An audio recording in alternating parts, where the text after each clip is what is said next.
Bonjour à tous, ici Nata, votre animatrice du balado Nata PR School. Vous êtes un entrepreneur ou un directeur de marketing et vous êtes sur le point de lancer un nouveau produit ou service? Ou vous vendez vos produits depuis un bon moment déjà, mais vous souhaitez savoir comment augmenter votre visibilité, vous faire connaître et toucher plus de clients? Chez Nata PR, nous traitons tous les jours avec de vrais clients et nous vous enseignons des solutions RP faciles, amusantes et honnêtes. Vous apprendrez ici les étapes simples pour combiner la force des relations publiques aux médias sociaux dès maintenant. Suivez-nous.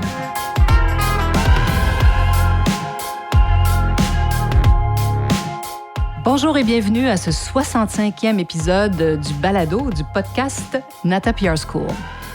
Pour ce 65e épisode, aujourd'hui, j'ai un plaisir immense de recevoir Tina Poitras, une femme que j'admire profondément. Vous allez comprendre pourquoi. Alors, je vous la présente. Alors, soyez patients. Elle va prendre la parole quand j'aurai terminé de son éloge. Alors, c'est une femme d'affaires très aguerrie, Tina, un coach de haut niveau. Et c'est d'ailleurs grâce à Tina que j'ai découvert la force du coaching, comment ça peut nous propulser, nous amener plus loin. Alors, sachez que Tina est double olympienne. Elle a participé à... Ça, moi, je trouve ça fou furieux.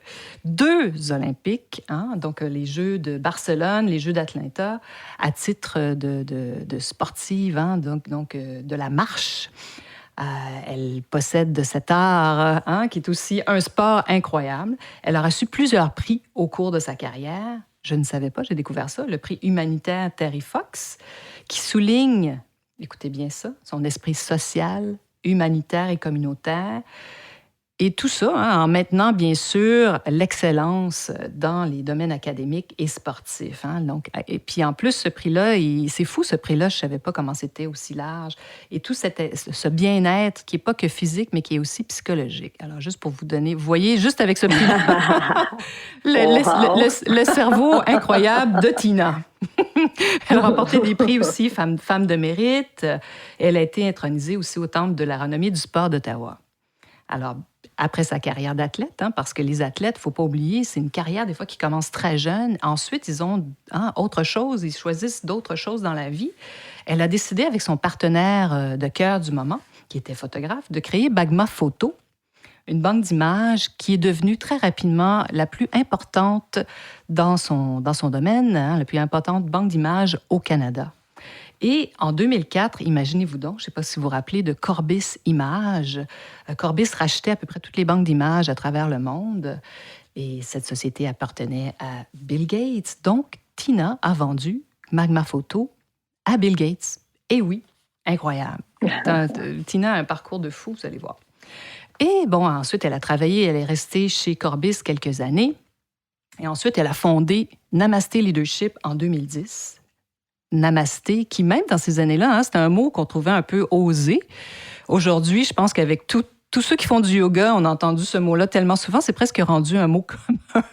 Mais il y a plus de 10 ans, ça ne l'était pas. C'était un peu exceptionnel d'utiliser ça, surtout dans un nom d'entreprise. Mais vous allez voir que le mot Namasté est très important dans tout ce que Tina fait, parce que c'est lié exactement à ce qu'elle fait, donc de reconnaître dans tous ses clients, dans tous ceux qui croisent sa route, la lumière chez les autres. Donc, elle reconnaît cette lumière chez ses clients, qu'ils soient entrepreneurs, professionnels, dirigeants, ou qu'ils soient, au fait, qui ont envie d'exceller et de se développer. Alors, donc, c'est sa grande force. Et ce mot est au cœur de tout ce que Tina fait. Alors, comme vous voyez, c'est une femme exceptionnelle qui possède aussi un respect incroyable pour tous ceux qui croisent sa route. Moi, ça m'a toujours beaucoup épaté comment chaque personne que tu croises, tu leur accordes autant d'importance. Qui soit-il ou qui soit-elle. Et en plus, elle maîtrise un processus de dépassement, vous pouvez imaginer, avec son passé d'athlète. Donc, peut-être même dans ces années-là, je ne sais pas si tu te rendais compte, on pourra en parler tantôt, entourée d'une équipe. Elle dit toujours, créez votre équipe olympique autour de vous. Alors, donc, elle a connu ça comme athlète. Puis ensuite, elle s'est dit, comment je peux développer ça, puis enseigner ça aux autres, même dans le monde des affaires, pour qu'ils deviennent, dans le fond, qui réussissent à développer leur entreprise. Et parce que c'est un peu comme des Olympiques, on peut se le dire, quand on est entrepreneur. C'est nos Olympiques, c'est notre course. Ouais. Et c'est aussi exigeant, je pense. Alors donc, elle a développé sa propre technique dans Namasté Leadership, qu'elle en communique de façon exceptionnelle aussi. J'ai même eu, moi, la chance de travailler avec Tina, donc pendant quelques années, puis ces années-là, j'ai fait des 30, des 40 % d'augmentation de mon chiffre d'affaires. Avis aux intéressés, les communiqués de Tina sont en bas du podcast si vous avez envie de travailler avec elle. Alors, merci Tina d'avoir accepté mon invitation. C'est tellement un grand plaisir que tu sois là. Namasté. Namasté, quelle intro. Merci Nathalie. Quelle joie d'être avec toi Nathalie. J'ai beaucoup de gratitude chaque fois que je te revois, chaque fois que je te parle. Je suis ta carrière, c'est de toute beauté. Tu as fait partie de ma première cohorte de formation il y a 11 ans quand j'étais enceinte de 8 mois enceinte à gros bedon. Je tenais absolument à valider mon approche avant d'aller en congé de maternité.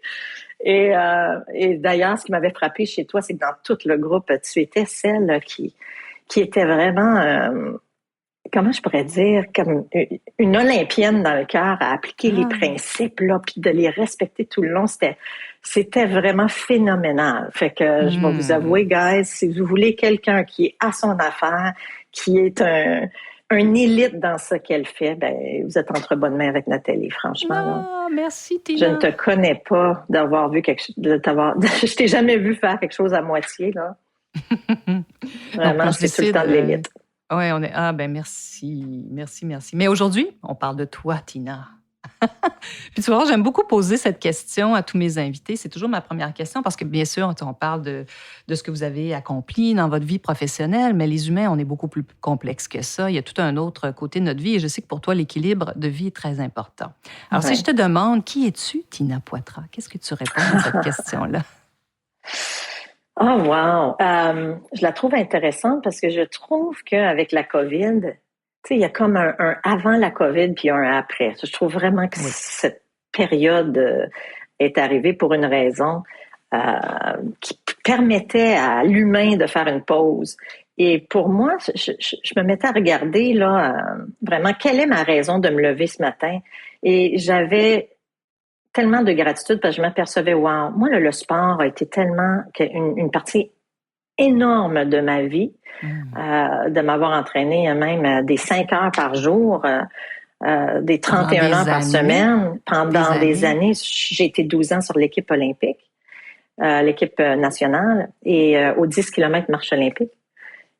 Et ce que ça m'a permis, si tu demandes qui je suis, c'est que ça a développé en dedans de moi cette capacité d'observer les 4 dimensions de ce que j'étais. J'ai comme une lecture chirurgicale pour les besoins de la cause, d'observer qu'est-ce qui se passait dans mes pensées face à un objectif que je me donnais, qu'est-ce qui se passe dans mes émotions face à l'objectif olympique que je me donne, qu'est-ce qui se passe dans mon corps physique, qu'est-ce qui se passe dans mes énergies, y a-t-il une fuite d'énergie, y a-t-il une tombée d'énergie, une fatigue soudaine, et aussitôt, quand les 4 sont pas alignés, aussitôt qu'il y en a un qui dégraisse un peu de cet alignement-là, ben là, on est comme, en tout cas, visuellement, moi, je le voyais, c'était facile de voir, je retombais à la fin du peloton.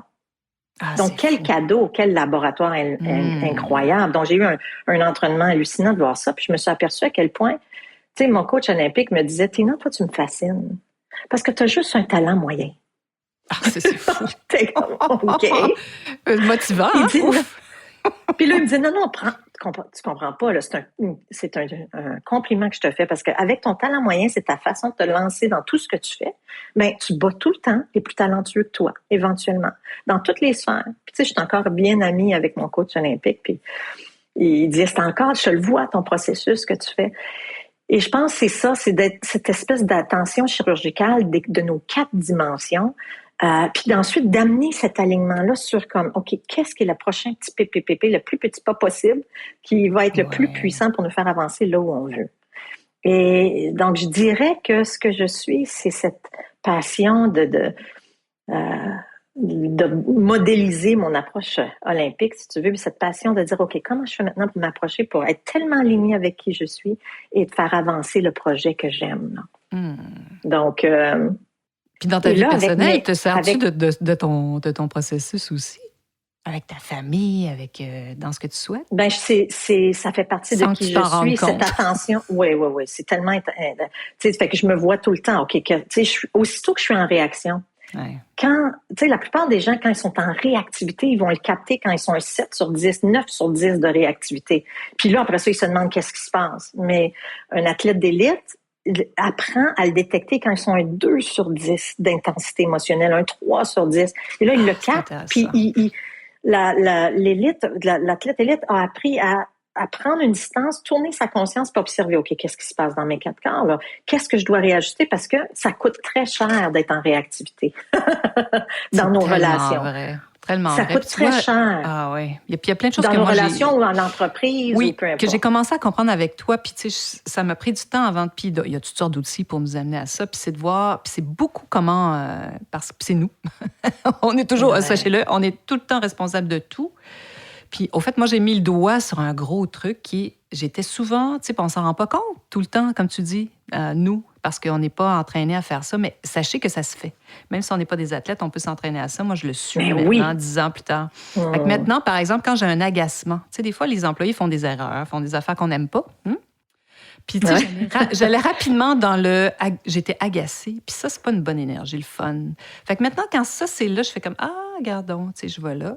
OK, non, on bouge. Je suis capable maintenant de changer, donc de penser autre chose, de me dire, tu sais, est-ce que c'est grave? Si la réponse est non, bon, ben là, mon énergie change, puis je suis capable d'être dans une autre émotion qui est de compréhension ou autre. Donc, ça change tout. Au lieu de rester... change tout. Sinon, on reste dans l'agacement, puis je sais que plein de patrons comme moi, plein de gens qui dirigent des équipes, on va souvent dans l'agacement, puis c'est normal, on est humain. Là. Fait que des fois, les humains font des affaires qu'on fait, ben voyons. Comment ça qu'ils font ça? Mais c'est tellement intéressant ce que tu racontes, parce que tu vois, maintenant, moi, je suis passée par plein d'autres filtres, mais ça reste tout le temps la base de ça. Fait que même dans ta vie, c'est... Mais toi, c'est ça, pendant 12 ans, tu as exercé ça. Oui, et tu sais, je veux dire, c'est de l'auto-leadership à l'extrême. Donc, tu sais, avant d'aller développer notre leadership, je fais toujours commencer dans mes programmes de leadership, on commence par l'auto-leadership, parce qu'on est capable d'amener cet alignement-là, parce que et le cadeau que m'a donné ma formation de coaching, c'est, là, j'ai cette joie-là de pouvoir juste tenir l'espace pour l'autre personne pendant qu'elle dit, OK, là, j'ouvre mon cœur, parce que moi, je pense qu'on est codé dans le cœur pour quelque chose d'exceptionnel, il faut que chacun le trouve, là. Et donc, d'ouvrir ce cœur-là, puis de vivre tellement un alignement avec qui on est vraiment, puis de l'amener maintenant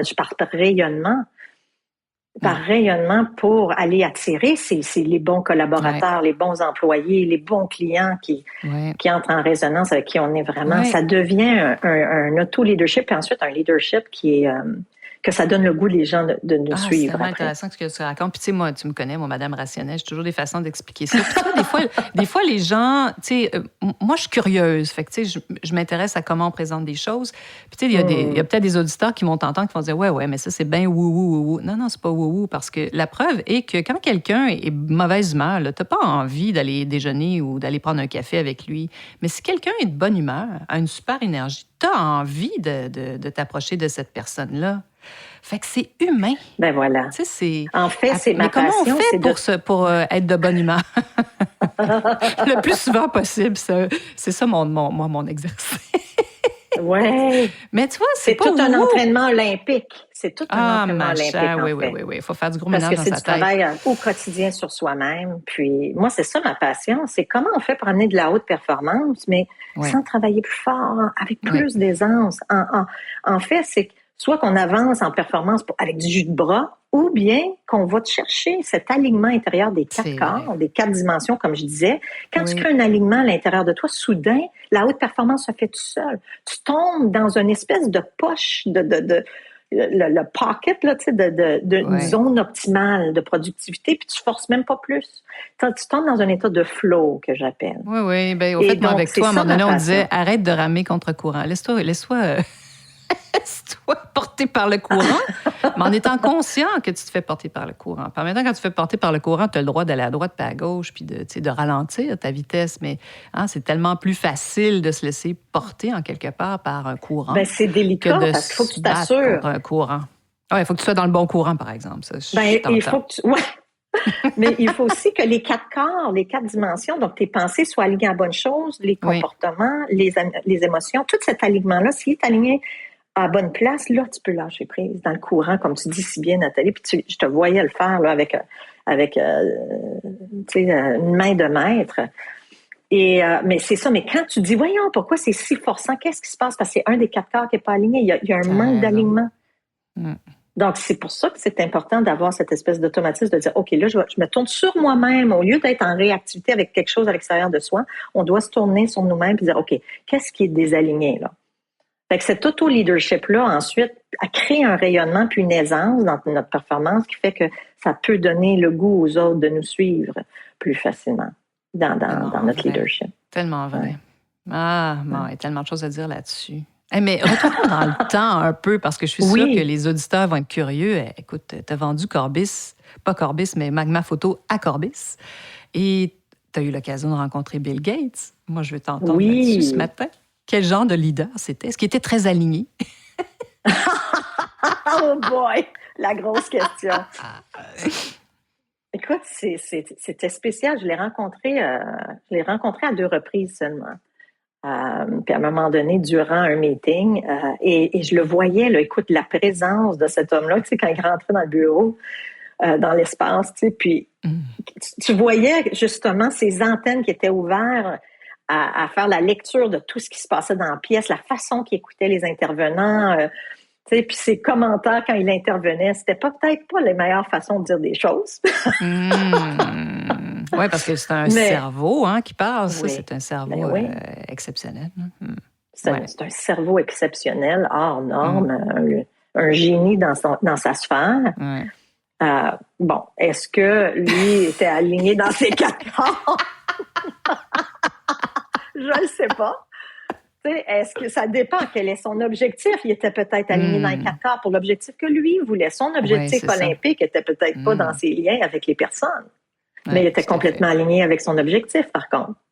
Donc, tout part de qu'est-ce qu'on veut à l'intérieur de soi, qu'est-ce qui nous fait vibrer, c'est quoi notre raison de nous lever le matin. Fait que lui, sa raison de se lever le matin, c'était qu'il rêvait d'amener un ordinateur dans chaque foyer sur la planète. Ah, wow! Quand c'est même. D'amener son système d'exploitation dans chaque maison. Puis, il a réussi. Il a réussi. C'est phénoménal. Oui, ça, c'est des esprits incroyables. C'est intéressant de voir comment ils fonctionnent. Nous, à notre petite échelle, des fois, on peut s'inspirer de ça. Puis dire, moi, qu'est-ce que j'ai envie de faire? Qu'est-ce que j'ai envie d'apporter? Si ça n'a pas besoin... Des fois, c'est aussi important d'apporter des plus petites choses que des affaires comme ça qui sont des changements... dans l'univers, quasiment. Moi, je trouve qu'ils sont dans d'autres galaxies, ces esprits-là, mais c'est toujours intéressant de voir comment ils sont, parce qu'on a le droit de s'inspirer de ça sur nos petites planètes. Si notre objectif, c'est d'atteindre un objectif à grandeur olympique avec plus d'aisance, il faut s'assurer que cet objectif-là, il nous fait profondément, il va nous chercher, il est codé. C'est comme s'il était codé, on était supposé d'être ça, là. C'est fou. Donc, après ça, c'est d'aligner les 4 corps à cet objectif-là. Mais là, il y en a qui disent, coudonc, je le sens pas, moi, de passion, je sais pas quoi faire. Il y a un processus. C'est un processus. C'est d'aller, en fait, c'est de commencer à suivre des petits élans d'enthousiasme. Quand tu sais pas ce que tu veux, c'est de suivre le petit élan d'enthousiasme. Ah, c'est drôle, j'ai le goût d'aller prendre un cours de peinture. Cuisine, va t'inscrire, fais-le. Exactement. Ou un cours de cuisine, vas-y, va le faire. Puis là, attends la prochaine petit élan d'enthousiasme. Puis d'un élan d'enthousiasme à un autre, éventuellement, ça t'amène à quelque chose que tu dis, révélation, puis t'es comme, c'est ça que je veux faire. Tellement. Donc, ça, c'est un bon conseil, parce que des fois, il y a des jeunes qui viennent, ils ne savent pas trop dans quoi étudier. Puis souvent, moi, je pensais pas à ça, mais je leur disais, étudie dans ce que tu aimes. Qu'est-ce que tu aimes? Oui. Puis après, tu vas trouver ta voie. Tu vois, écoute, moi, j'ai étudié en musique. Je me suis retrouvée en sciences pures après en musique. Puis tu vois, je ne suis pas nécessairement dans le domaine de la musique, mais ça m'a donné une formation incroyable. Tu comprends? Oui. Et puis la répétition. La puissance de la répétition des... Moi, c'était ça, mes Olympiques, c'était la musique. Tu sais. Je répétais 3-4 heures par jour. Tu sais, je faisais du piano, j'étais assise à mon instrument. Imagine. Puis ça a un effet sur le cerveau incroyable. C'est pour ça que ça développe le cerveau, oui. Oui. Oui, je suis aussi habile de ma main droite que de ma main gauche. Moi, je dis, c'est ça. Mais moi, je dirais que ton plus grand talent, je pense que c'est ta curiosité là, qui est immense, puis que tu veux toujours aller, tu as toujours le goût de dire, ah ouais, OK, puis aller comprendre qu'est-ce qu'il y a derrière ça, puis qu'est-ce que ça veut dire. Et donc, tu as développé une capacité d'apprendre à apprendre. Et ça, c'est probablement le plus grand talent de tout. Quand tu réussis à comprendre comment apprendre à apprendre. Ah, c'est intéressant. Puis ça m'a pris beaucoup de temps aussi à voir c'est quoi mes motifs. Des fois, on n'est plus motivé. Puis on se dit, comment je peux me motiver à justement à développer d'autres choses. Ou, parce que des fois, on veut améliorer des choses dans notre entreprise ou même dans notre vie. Puis on est comme bloqué. Puis moi, je suis toujours prête à entendre quelque chose qui va être même peut-être très loin de ce que je peux croire ou de mes valeurs. Puis dire, c'est donc bien fou, cette affaire-là. Puis tu vois, en fait, c'est comme ça que j'ai rencontré l'homme de ma vie il y a bientôt 5 ans. J'ai eu un parcours de 8 ans, pas le fun, de relations qui ne duraient pas. Puis là, je me suis dit, bon, OK, là, je suis prête à essayer autre chose, n'est-ce pas? Puis j'ai fait ça comme un jeu. J'ai essayé vraiment d'autres techniques, d'autres façons de penser. J'ai tellement bougé dans ma tête que ça a marché. Et voilà, wow. Ouais. Mais tu sais, des fois, ça nous prend du temps. Chacun sa vitesse d'apprentissage aussi. Ben, c'est beaucoup une question de timing. Tu sais, c'est pas toujours la tête, là. C'est vraiment une question, des fois, de timing. Et chaque chose en son temps quand ça... Oui, tout à fait. Donc, des fois, on n'est pas prête. La version de nous, on n'est pas encore la version de nous pour pouvoir accueillir les choses magnifiques qui sont là pour nous, là. Il faut qu'on devienne la version de nous qui peut le prendre, ça. Complètement. Des fois, quelqu'un me dit, oui, mais moi, je rêve d'avoir $1 million, là, que ma business soit $1 million. OK. Mais si, là, du jour au lendemain, tu te réveilles demain matin, puis tu as accès à tu as une business à $1 million, est-ce que tu serais la version de toi qui serait capable de le prendre, ce $1 million-là, puis de bien le diriger, puis de ne pas faire toutes les gaffes? Tu sais, je veux dire... Oui. Donc, c'est je pense que c'est encore plus important de travailler sur devenir la version de nous qu'on doit être à l'intérieur, puis ensuite, l'extérieur suit. C'est fascinant. Oui, tout à fait. Et parle-nous de Namasté Leadership. On a parlé de, bien sûr, Magma Photo. On a tout un petit peu, donc l'importance de l'image aussi pour toi. Ça, c'est un autre sujet. Je pourrais t'inviter sur un autre podcast pour parler de ça. Mais donc, Namasté Leadership que tu as créé, justement, je trouve qu'aujourd'hui, le coaching est de plus en plus reconnu, je pense. En 10 ans, je ne sais pas si tu as vu comment maintenant le coaching est plus... On comprend... Tu sais, très honnêtement, c'est fou parce que pour les athlètes, ça a toujours été reconnu, le coaching. On comprend que les athlètes ont besoin de coaching. Mais là, je pense qu'on voit tout ça, tous les bénéfices qu'on peut en tirer, même si on n'est pas, nous, des athlètes, là, dans quelque discipline que ce soit, mais ne serait-ce que dans notre vie, on peut tous bénéficier du coaching à un niveau ou à un autre. Alors donc, parle-nous de la Namasté Leadership, puis peut-être justement de ce que tu vois, puis quels sont tes clients maintenant. J'aimerais ça t'entendre là-dessus. Oui. Écoute, personne ne sera aux Jeux olympiques tout seul. Puis ça fait longtemps que je dis ça, puis c'est drôle. J'ai une nouvelle cliente qui a une belle entreprise québécoise, là, et elle a été 11 fois championne du monde. Ah! Mon Dieu. Et elle m'a dit, quand j'ai dit, il n'y a personne au fond qui sera aux Jeux olympiques tout seul, elle m'a dit, moi, j'avais pas de coach. Non. J'étais comme, puis j'ai resté tellement surprise. J'étais comme, je pense que c'est la première fois que ça m'arrive. Puis elle, c'est un bras fort, là. Puis elle dit, non, il n'y en avait pas de coach. Fait que, mais là, à force de jaser, on a découvert mais elle avait des relations A+. Tu sais, ces relations-là qui sont là, qui comprennent vos objectifs, puis qui vous supportent, puis qui sont comme, comment je peux t'aider dans ce que tu as à faire. Puis donc, elle avait quand même des relations A+, sans que ce soit un coach ou un mentor. Ben, c'est ça, c'est comme, personne ne se rend à très haut niveau complètement tout seul. Donc, effectivement, tu l'as dit au début, c'est comment faire pour s'entourer des gens de haut niveau, ou au moins, tu sais, de haut niveau de support pour soi. Et moi, j'ai la joie de travailler auprès des entreprises. Je dirais, avant la COVID, c'était 80% du temps des entreprises. Où est-ce que là, je travaillais avec le cadre, les gestionnaires ou les équipes pour les aider à lever la barre, mais sans travailler plus fort, juste en travaillant mieux. Et ça, c'était... ce que j'avais compris, c'est comment modéliser mon approche olympique en 9 éléments clés. 9 stratégies là, qui fait que comment ça, l'athlète d'élite réussit à garder un focus olympien et qu'il arrive à aller chercher de la haute performance, mais tout en étant très aux aguets de pas aller trop fort pour finalement à tomber en épuisement. Fait que ça, c'est vraiment une écoute de très haut niveau et de bien identifier sur quoi est-ce qu'il faut que je travaille. Parce que je crois que c'est plus important que jamais maintenant. On peut pas juste dire, oh, OK, là, il faut que j'en fasse plus, il faut que j'en fasse plus. Non, il faut faire plus de juste les bonnes choses. Et je travaille beaucoup. Je pense que la COVID a amené post-COVID. ça, hein? C'est ça, là, tu sais ce Ouais. que tu allais dire. Tu travailles post-COVID, donc tu vois une différence. Je vois une différence. Là, les leaders qui m'appellent, ils m'appellent surtout pour voir comment je peux aider leurs équipes. C'est plus à propos de la performance, en fait. C'est vraiment comment je peux aller chercher plus de résilience, soit comme leader ou pour l'équipe. Tu sais, comment pourrais-tu aider l'équipe à développer encore plus d'équilibre entre justement leurs objectifs d'affaires, leur travail et au niveau personnel, comment aller chercher ce bien-être, prendre soin de soi. Les gens, ceux qui sont justement des athlètes dans le cœur, même s'ils n'ont jamais touché à du sport de leur vie, là, mais ils sont des athlètes dans le cœur, ils veulent se dépasser, ils ont cette joie du dépassement-là. Mais OK, mais comment tu fais aussi de t'assurer de prendre soin de toi? Parce qu'avec la passe, présentement, là, c'est vraiment pas évident de s'assurer de garder un équilibre. Ça vient de tout bord, de tout côté. Beaucoup de choses ébranlantes, les nouvelles, plein de choses très lourdes. Donc, ça, c'est présentement ce qui est en demande, ce qui était différent d'auparavant. Et là, je suis dans cette joie-là de me prendre. J'ai 4 gros programmes qui ça fait 10 ans là, qui roulent bien, de prendre ça et de les mettre en ligne. Fait que ça aussi, c'était tout un ajustement pour moi. Oui, je voulais t'entendre là-dessus. D'être en présentiel. Oh! Oui, parle-nous de ça parce que j'ai vu, maintenant, tu utilises le web de plus en plus, puis on en parle beaucoup. Tu sais, comment se faire connaître davantage. Bon, toi, tu avais déjà touché plein de gens, plein d'entreprises, mais le web, maintenant, te propulse aussi d'une autre façon. Alors, qu'est-ce qui se raconte-nous, parle-nous-en.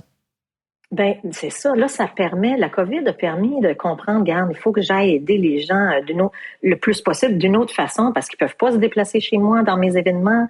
Moi, je peux pas me rendre chez eux. Et donc, en transformant, j'ai commencé par un premier programme en ligne, puis le service en ligne, des programmes. Écoute, là, ce qui augmente beaucoup, c'est les entrepreneurs, puis même les travailleurs autonomes. Donc, ça me permet d'amener des solutions qui coûtent peut-être très cher, trop cher pour les travailleurs autonomes ou les petites entreprises que j'amenais dans les grosses entreprises. Là, je les amène de façon abordable dans des programmes où est-ce que les gens peuvent le prendre de chez eux ou avec leur équipe. Fait que ça a été un switch vraiment intéressant. Et ça m'a demandé de, moi aussi, lever la barre. C'est-à-dire que moi, je m'amuse depuis 10 ans là, justement à me sentir sur mon X, à faire le travail qui me fait vibrer, là, de tenir l'espace comme ça pour les gens qui m'engagent, pour les aider à être dans leur propre raison d'être, puis là, d'utiliser des outils puissants pour mettre des effets de levier dans leur business puis les faire atteindre leur objectif avec plus d'aisance. Eh bien, là, maintenant, ça m'oblige à être devant la caméra. C'est quelque chose qui était un blocage pour moi. Tu pouvais me mettre devant une foule de 10 000 personnes pour parler en live, là, pas de problème, je rentre dans le car puis go, je parle avec ce qu'il y a là. Mais de le faire devant une caméra, c'était vraiment un gros défi pour moi. Faire des lives, c'était un gros défi pour moi. Donc là, j'ai dit, là, j'ai pas le choix. Si je veux servir, tu sais, j'ai une raison de me lever le matin, tout à coup, je peux juste aider quelqu'un aujourd'hui, une personne de plus, là. Mais là, je pouvais plus le faire, donc il faut que je me mette dans le live. Puis ça a été le plus gros changement. Complètement. Hein? Puis je dis toujours à tout le monde, vous vous rendez pas compte, mais on fait de la TV. On fait de la télé tous les jours, tout le monde. Là. Donc, oui, tout à fait. On se coiffe, on s'organise un peu mieux, tu comprends? On a une autre conscience aussi de notre corps, qui est très différente. Là. Ben là, il fallait, moi, que je me décolle parler devant personne, de parler devant personne aussi, parler à son ordinateur, comme je dis tout le temps. Donc, toi, moi, tu as réussi plus à le que faire. ça me faisait lever des blocages en moi que j'avais depuis longtemps.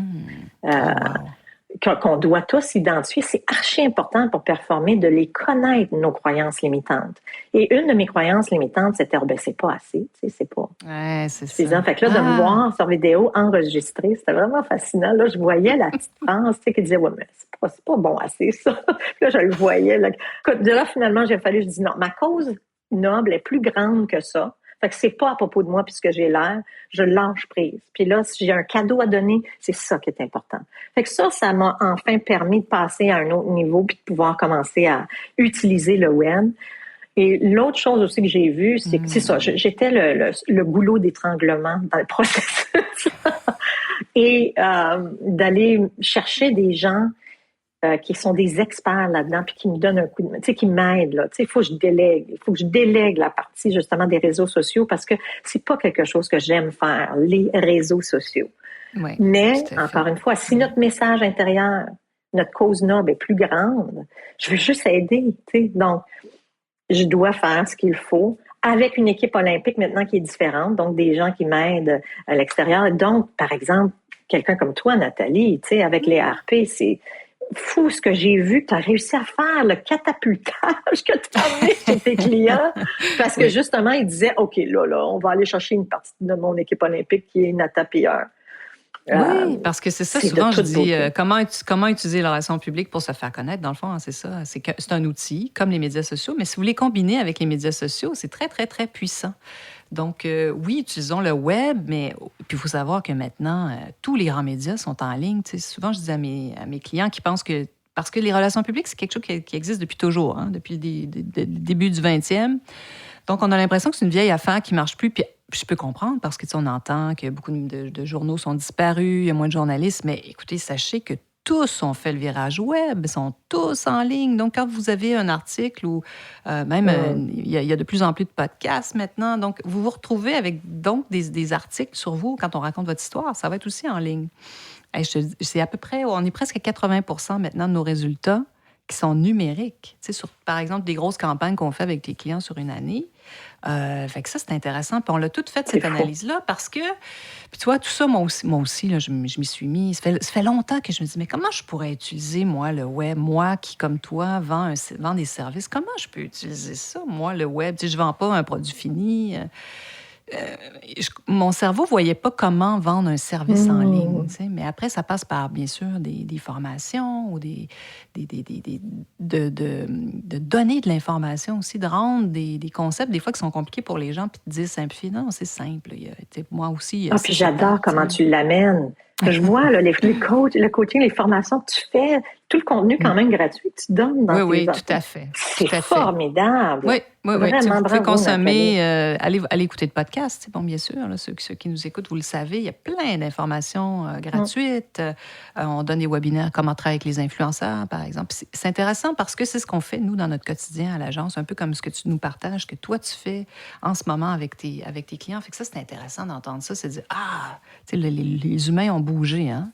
Donc là, c'est encore plus qu'avant, l'équilibre de vie aussi, ça, je trouve ça extrêmement intéressant. Comment tu gardes ton objectif de carrière, mais que tu pas au point de t'épuiser. C'est comment tu crées un équilibre. Oui. Puis je pense que c'est ça. Tu sais, les gens, maintenant, c'est accepté. Tu ne pourras plus jamais dire à ton employé, il faut que tu travailles 100% au bureau.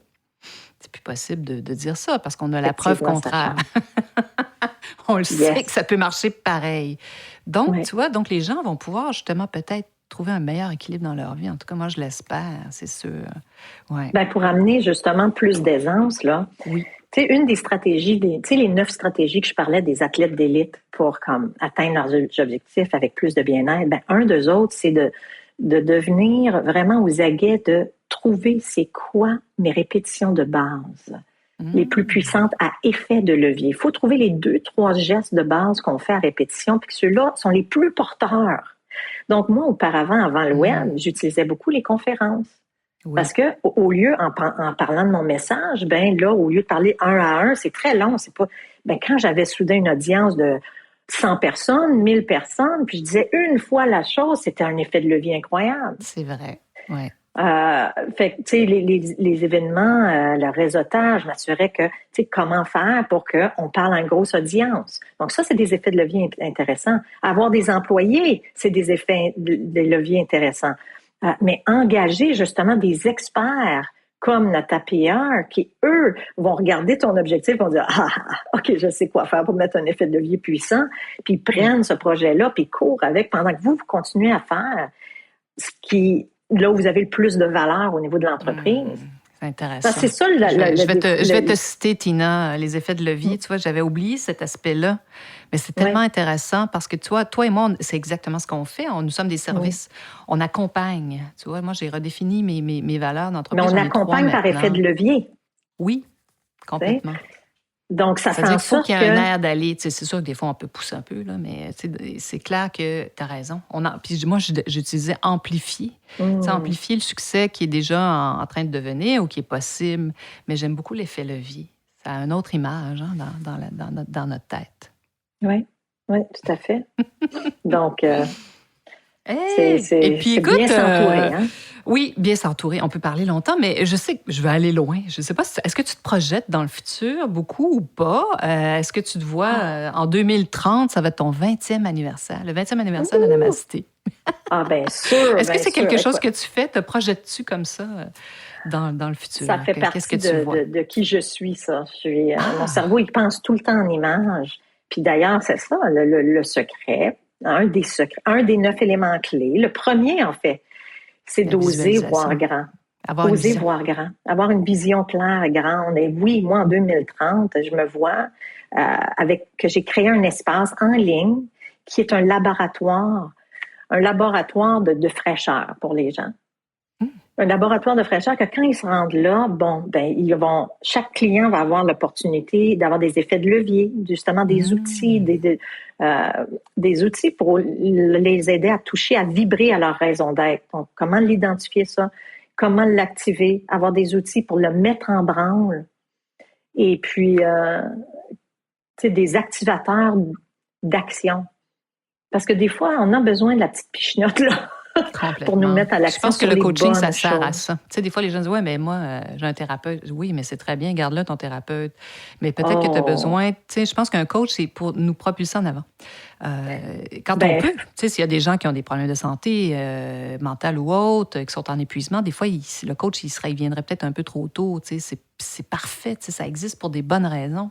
Mais d'avoir un coach, à un moment donné, c'est pour pouvoir avancer, tu sais, ça sert à ça, je pense. Je dirais qu'une fois par mois, une fois par 2 mois, je vais croiser quelqu'un qui m'appelle pour le coaching, puis que j'ai dit, je pense pas que tu es prête pour le coaching. Parce que là, ce que j'entends, quand je les fais parler, j'entends qu'ils vont revenir beaucoup sur ce qui va pas, puis si c'est de la faute de quelqu'un d'autre, ils vont revenir sur leur trauma ou une blessure. Là, je dis, ce que j'entends, c'est que tu as besoin de parler de quelque chose, de cette période difficile-là, puis tout ça. Puis ça, c'est pas du coaching, c'est pas ma spécialité, mon dada. Donc, moi, je t'encourage, je vais même proposer des noms des personnes qui sont des psychologues qui sont incroyables. Oui. C'est bien. Quand la personne est prête à dire, OK, là, j'ai compris, je veux de l'aide pour comprendre où je suis présentement, puis je veux de l'aide pour maintenant clarifier où je veux m'en aller, puis là, je vais trouver les moyens de me rendre de A à B. Miam, miam, miam, miam. Bon, là, t'es prêt pour du coaching. C'est tellement vrai. Parce que souvent, on peut faire du surplace trop longtemps. T'as raison. Puis le surplace, là, quand on sent qu'on fait du surplace, c'est ça, souvent, c'est peut-être de l'autosabotage ou juste pas savoir. Et ça, c'est la mort, de pas bouger. Là, soudain, là, notre énergie, elle commence à avoir des fuites, puis on descend vers le bas, puis on se dit, on pense qu'on est poche, qu'on est pas bon. Mais des fois, on a besoin de la petite pichenote là pour amener de la clarté. Le coach, il va même pas donner vraiment des réponses, à moins que vous voulez des formations. Le coach, il est là pour vous faire jaillir justement ce qui dort en dedans de vous. Puis ça, je trouve ça extraordinaire. Je te vois aller, Nathalie, dans ta façon de faire du coaching en ligne. Des fois, je le vois. C'est précieux, ça. Oui, comme tu sais, moi aussi, j'ai fait cette formation de coaching-là. Puis aussi, tu vois, justement, maintenant, toute la réflexion de l'univers du coaching qui est en train de vraiment s'organiser. Il y a des gens très sérieux qui le font de façon formidable. Et puis, dans la formation, moi, je devais aussi faire une autre formation pour pouvoir identifier justement des gens qui sont en détresse psychologique. Oui. Ça faisait partie j'avais une certification à faire. Bon, on s'entend que c'était pas hyper profond là, comme formation, mais quand même, pour qu'on soit conscient de ça, que parfois, s'il y a des clients qui viennent vers nous, qu'on doit les référer, ou comment identifier quand ils sont dans une grande détresse psychologique aussi, puis quoi faire. Parce que ça arrive, puis des fois, on est tous humains. Hein? Parfois, on est pris dans une spirale, puis bon... Puis, mais là, tout on à est fait. très positif, on raconte des choses très positives, mais dans le monde, il y a du négatif aussi, bien sûr. Il y a des drames, il y a des gens qui vivent des drames. Puis qu'après, moi, j'ai eu recours à un psychologue à 2 reprises dans ma vie. Puis une chance. Moi, je trouve que ça devrait être obligatoire pour tout le monde qui sort du secondaire. un an de thérapie avec un psychologue. Pour en revenir, c'est tellement vrai. Pour nettoyer là, les traumas, les blocages, les façons. Puis là, ensuite, là, wow, là, ça mettrait notre société vraiment dans un autre état. Là. C'est tellement vrai. Ah. Et puis, en terminant, Tina, j'aimerais que tu nous demandes, moi, j'aime beaucoup demander à mes invités, qu'est-ce qu'on te souhaite à court terme, à long terme? Qu'est-ce qu'on te souhaite? Ben, souhaitez-moi justement ce plaisir que j'ai là, à faire cette transition en ligne, et de pouvoir créer ce site de fraîcheur-là où est-ce que je vais outiller les gens. Ça, c'est le plus beau souhait que vous pouvez me faire, là. Cette transition en ligne, d'être devant la caméra, d'être en live, que je sois de plus en plus confortable, bien là-dedans, là. Ça serait déjà un beau souhait. On te souhaite de créer cette merveilleuse entreprise en ligne aussi, mais qu'une fois de temps en temps, on puisse te voir en vrai aussi à l'occasion. Ça, il va tout le temps l'avoir. Ça, parce que ça, c'est comme du bonbon, là, quand je les vois. Fait que j'en vois tout le temps de l'avoir à chaque trimestre, c'est sûr. Formidable. Alors donc, merci infiniment, Tina, d'avoir accepté mon invitation pour ce 65e podcast. Namasté. Et puis, comme je vous disais, si vous voulez travailler avec Tina, les coordonnées de Tina du Namasté Leadership sont sous l'épisode. Puis, j'espère que cet épisode vous a plu et que vous avez pris une pause pour des fois réfléchir sur votre entreprise, que ça vous a appris des choses, que ça vous a allumé. Vous pouvez toujours me consulter, cliquez sur le consultation gratuite. Je réponds à tous mes courriels. Et puis, j'espère que vous serez des nôtres la semaine prochaine. Vous êtes curieux et souhaitez en savoir plus sur comment implanter des stratégies de relations publiques? Rendez-vous sur natapierre.com et inscrivez-vous sur notre liste. Vous recevrez le modèle NataPR pour créer une campagne RP réussie. Et si vous souhaitez devenir client, contactez-nous à natapierre.com. Nous attendons vos commentaires. À la semaine prochaine!